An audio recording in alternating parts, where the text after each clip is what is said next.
For decades, the path to the middle class was defined by a simple, reliable formula. You secure a steady paycheck, you put a little away each month, and in return, you achieve financial security. A single income could often support an entire family and cover a mortgage on a house like one of these. You bought a home, the equity grew, and that property eventually became generational wealth.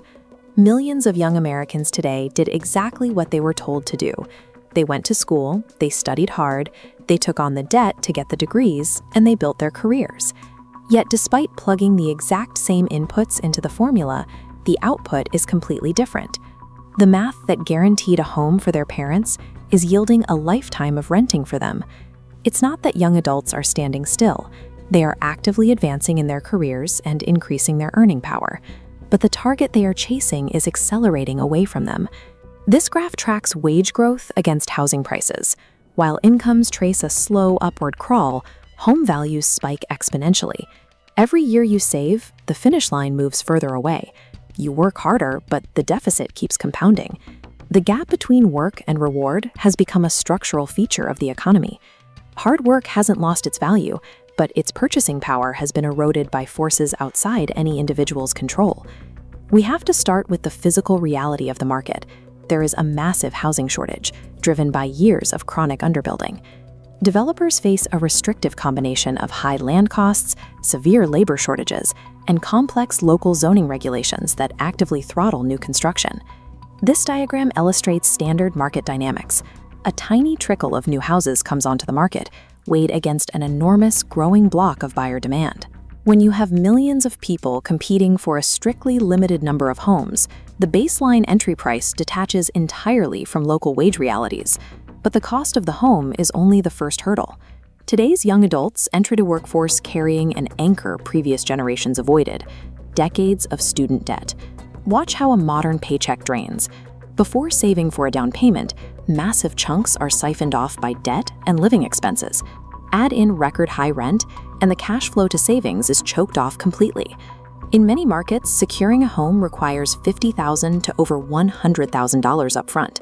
Under current cash flow conditions, hitting that number can take decades. It creates a trap. The high cost of daily survival actively prevents the accumulation of the exact capital needed to escape renting. For those who manage to save enough, the playing field is invaded by institutional investors, private equity firms, and Wall Street asset managers. Ordinary families are walking into bidding wars against billion-dollar organizations. Relying on a bank loan, you simply cannot compete with instant, all-cash offers. The modern real estate market has become incredibly hostile to the first-time buyer. Available inventory is aggressively scooped up by non-traditional entities parking cash. Then comes the final blow: the cost of borrowing money. A home isn't purchased with the sticker price alone. It's purchased with a mortgage rate. This bar chart shows the true cost over 30 years. When interest rates rise even slightly, the total interest paid shoots upward, adding hundreds to a monthly payment and instantly disqualifying buyers. Even if a young buyer miraculously beats out an investment firm, a high interest rate turns an affordable sticker price into an immediate financial impossibility. The macroeconomic reality is clear. The single-family home has transitioned from a stable vehicle for middle-class security into an exclusive, gated asset class. This creates massive ripple effects.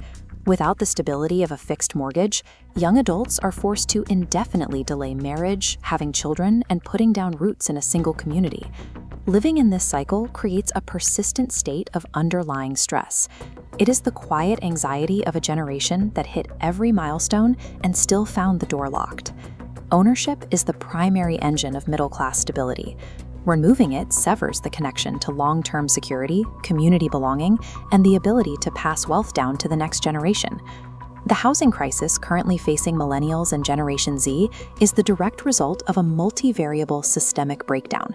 It has absolutely nothing to do with a lack of personal ambition or a weak work ethic.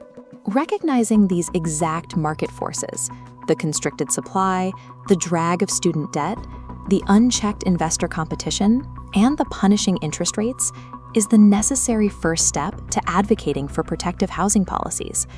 Young Americans cannot solve this equation by simply working harder.